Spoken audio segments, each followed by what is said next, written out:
choisi d'exercer la profession de restauratrice du patrimoine textile parce que j'étais très attirée par l'histoire de l'art et plus particulièrement par l'histoire du costume et l'histoire de la mode. Ma profession consiste à mettre en œuvre toutes les interventions nécessaires pour la préservation des collections textiles, de manière à ce que les collections puissent être montrées au public dans les meilleures conditions possibles, mais aussi dans le but qu'elles soient par la suite transmises aux générations à venir. Alors j'ai beaucoup apprécié de travailler sur cette robe qui est une robe de la collection du musée Galliera. Il s'agit d'une robe de jour qui a été portée par la comtesse Greffulh. Il s'agissait surtout de refermer des coutures qui s'étaient décousues au niveau de la jupe et de refixer les broderies qui étaient pour la plupart complètement soulevées. Donc ça peut être tout ce qui est costumes, vêtements de mode, costumes de scène, costumes historiques, religieux, militaires, etc. Mais aussi sur tout ce qui est textile d'ameublement comme les tapisseries, les tentures, les garnitures de mobilier. Mon charabia appartenait à Matisse. Ici on l'aperçoit en fond, donc on comprend qu'il l'utilisait comme un décor. On l'aperçoit ici sur ce dessin où on reconnaît les motifs.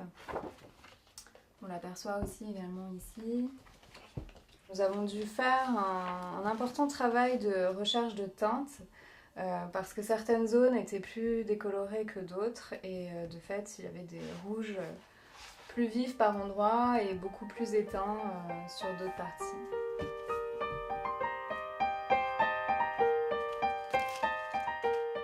Dans mon métier, on utilise des techniques très variées, donc il peut y avoir effectivement du dépoussiérage, du nettoyage, lavage, etc.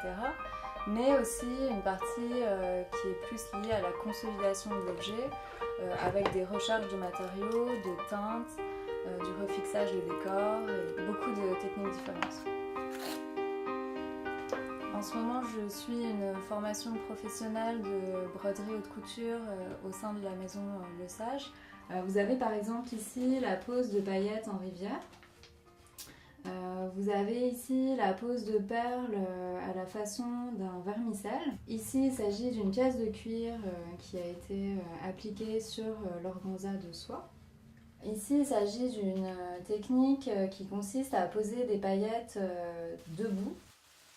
Au sein de cette formation, je réalise un tableau brodé qui a la particularité d'être extrêmement riche au niveau des techniques qu'il présente. Alors en tout, c'est 150 heures de cours. À cela s'ajoute environ 300 heures de travail personnel à la maison pour ce tableau.